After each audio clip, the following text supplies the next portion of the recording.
Welcome back to another episode of Exploring Whiskeys. I'm Eric. I'm Kevin, and today we're going to technically wrap up our 1792 lineup. For what we have access to. For what we have access to, though we are going to throw in a bonus.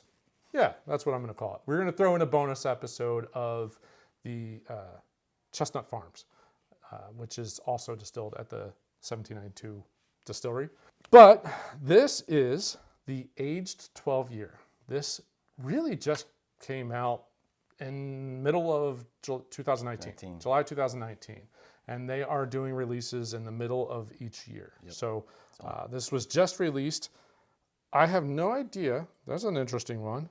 What year it's from? Yeah, I don't know if it's the 2019. I picked it up after July of 2020, so maybe it's the 2020 so release. It's probably 2020. That's probably. Given where you bought it. Where it was. Yep. Yeah, exactly. Yeah, so I'm going to say this is the 2020 version of the aged 12 years, 1792. There's not much out there on this. There's not a whole lot. Yeah, totally agree. There's just not a lot. Other than it's at least 12 years. It's like the only one that has an age statement, correct? Yeah, the only one that specifies it. Yep. I mean, the bottle and bond has to be at least four. Everything else, I don't think there's any age statements associated with them. There's still no release on the mash bill. It is a high rye. High rye. They don't release anything along that information. It is 1792, so it's owned by Sazerac. We've kind of gone on through this, which they also own Buffalo Trace, and honestly, they own a bunch of other stuff too. Mm-hmm. So, but this is going to be the last one that we have. There is still two more. Any of our friends out here that live locally that have the port or the high rye. The port finished and the high rye are the two that we don't have. We just want 2 ounces of each. Yes, and I have no problem. You let us borrow your bottle to do the review, and you can have 2 ounces of anything you would like that we've already reviewed. So glad you threw that last part out there. Yeah, that we've already reviewed. Yes. It's about $50. So again, not a huge price increase to the small batch, because the small batch is 30-ish. Mm-hmm. And guessing the small batch is 3 to 5 years. That's my guess. So a 12-year-old bourbon for $50. For $50 is pretty unique and a hell of a value. Boy, really, really hard to find. It is not easy to find. This was, let's just say this was like pure luck. This was, I walked into a store looking for something else and, look at that, sitting on the shelf. So, whew, that's candy. Vanilla caramels. Like yeah. All those, like straight down the line bourbon notes. Kind of reminds me like the Old Forester. Very similar nose. Yeah. Caramel, vanilla, maybe, I'm not even going to say the toffee maybe, but it's not, it doesn't get to the point where it's a burnt sugar, like a creme brulee type thing. It's just more sweet, very sweet. That first sip, like it's kind of oaky, but then it finishes sweet. Okay. Well, 12 years sitting in the barrel. Yeah. It's going to pick up some oak notes. I could see that. But you're not getting that. I don't get an oak note. No, not on the nose. The nose is very traditional bourbon. Very traditional sweet bourbon. And for a higher rye bourbon, that's kind of somewhat impressive. I don't really pick up any rye. There is a very light touch in the palate. You have that receptor. But it's not, it's very light. I do think the aging has mellowed out a lot of the rye notes. The sweetness is definitely... The sweet is the strongest thing that comes through. There is a little bit of an oak, and this is a 96.6 proof. Mm-hmm. So it's higher. I'm not going to say it's high, but it's higher. No burn. No. There's maybe a little warmth, but not a burn by any means. It doesn't drink like a mid-90s. No. My initial guess, I would have thrown it in like at 90. Yeah. Maybe. Like right around 90. I will say out of all of the ones we've had, and I'm overall a fan of the 1792 lineup, this is by far the best. Yes, I would agree. This one and... I know your thing's a small batch. For some reason, I like the OG. I like the bottled and Bond was probably my favorite until we got to this guy. Yeah. As soon as we got to this guy, I was just like, ooh, that's See, really the nice. sweetness on this is what I was expecting in the sweet wheat. Totally agreed. The A sweet wheater, wheat wasn't like- sweet. It was just it Yes. was really dry. Very dry. Yeah, you would think that a wheat, it's literally called sweet wheat, but forget the sweet part in the name. A wheat bourbon should have much lighter, sweeter notes because they're totally throwing out the rye, and it really didn't have that. This has a lot of sweet notes, and it actually is a high rye. So I wonder if the sweet wheat recipe is what this is, but they let it stay in the barrel 12 years. So you're saying this might be a wheat, not a... No, I'm going to say no. The sweetness, I mean, I don't know. They don't, again, they don't share. I know. Their website is... it's complete Utterly speculation on my part, but I have a feeling that could be it. You think this is a wheated version that's aged 12 years. I'm going to say I don't think so, and that's about the best I can. I can't argue your point at all, because... It's like that meme, that guy sitting at that card table. Oh, yeah, prove me wrong. Prove me wrong. Or changed my mind, or whatever it is. Yeah. I don't think so. The only reason I do get... There's some rye there. There's definitely not... There's some rye there, is all I'm going to say, my opinion. And I would think that they would point out the fact someplace that this was wheated, and they don't. Well, they conceal everything. They really don't share anything. Yeah.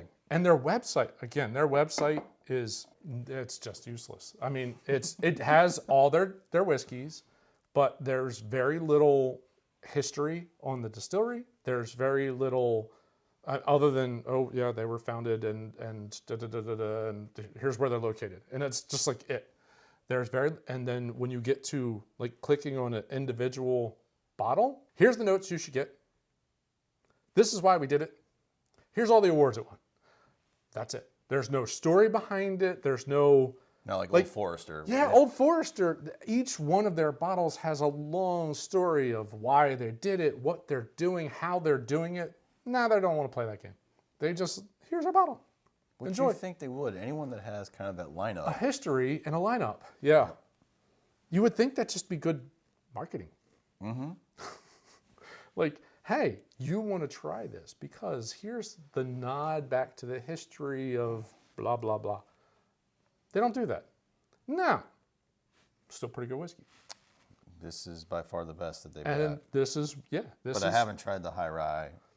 I'm gonna go on a limb and say you're probably not gonna enjoy that one. That's not going to be one of my favorite. But the port, I bet you. That could be interesting. A port finish, a sweeter, like dark fruit could come through on that. That could be pretty interesting. Yeah. I hope one of our friends tracks down those bottles so we can try it.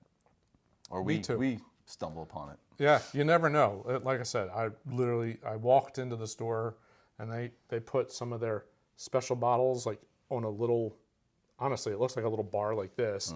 Right as you walk in, I looked over, I was just like, whoa, 12 year. I'm grabbed and didn't even know that they had already posted on Instagram, like basically at the exact same time that I had already just walked in. So you get lucky every once in a while. I'm going to say of the 1792 that we've had, this is the best one we've had. Yep. I think by far. By far. Yeah, I would agree with that. I think the proof drinks really nicely. The sweetness is there, but there's also a little bit of maybe an oak, but there's an oak and a rye kind of mix in there that's really nice. A little bit of warmth, not quite a hug, but a warmth. No hug. I'm warming up as I'm drinking this. That's a very good pour. Now that we've kind of made our way through the majority of what they offer, I would be interested to tour their distillery. And just to see, since they don't put a lot of stuff on their website, like how much more do they share on a tour? And maybe that's probably why. Now you have me. Now you have me intrigued. They're Bardstown, right? Aren't they in Bardstown? No, they are south. They're closer to the Tennessee. Closer than Bardstown is. Yeah. Okay. All right. That's could be very, very interesting. I like that idea, and I do. Oh, no, I'm sorry. They are Bardstown. For some reason, I thought they were a little further south. My bad. I have a feeling they probably spill more beans on the tour. And if they don't, they're just going to hate us on the tour. The questions. You have questions? I got questions? Yes. Anybody besides those two guys? Yeah. We'll add that to the list. Yes. There's a whole lot of tours. Maybe there might be that high rye port finish available in their own store. At their own store. Ooh. Okay. See, now you have me all interested, and we got to make a trip up to Bardstown. Well, we are planning to go to the... the Whiskey Festival, which is... Bourbon Festival. Is it what? No, you're right. It is Kentucky, Bourbon. Kentucky Bourbon Festival. Yep. In Bardstown in September. Yeah. So very much, we're hoping to make that guy. I think that'll be a interesting one. I'll have to figure out how to work some filming into that. I haven't done too many off-sites. Just one.